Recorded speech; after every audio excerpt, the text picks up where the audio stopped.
FICTAP held its 27th Cable Congress and exhibit to discuss technology trends and sustainable digital convergence for Filipino households. Mobile journalist Ray Vicente reports. FICTAP just held its 27th Cable Congress and exhibit with the theme of navigating a sustainable digital convergence.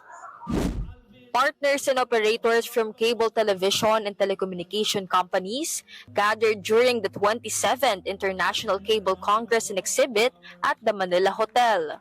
Every year, the Federation of International Cable TV and Telecommunications Association of the Philippines organizes this event that aims to collaborate with partners and discuss integration of new technologies. Before, cable internet is a luxury. But now it is already necessity. Kaya we are in the right track.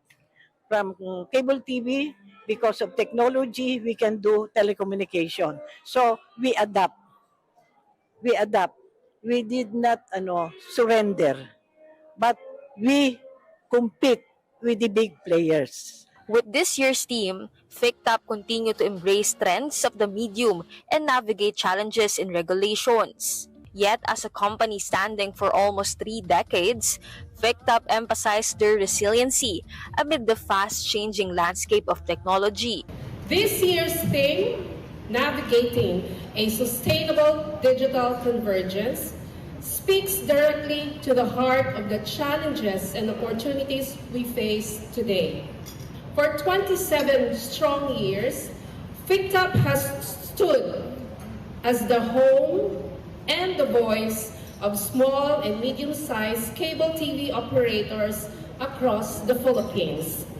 We have weathered storms together, fought regulatory battles together, defended our rights as entrepreneurs together, and faced the ever-changing landscape of technology still together.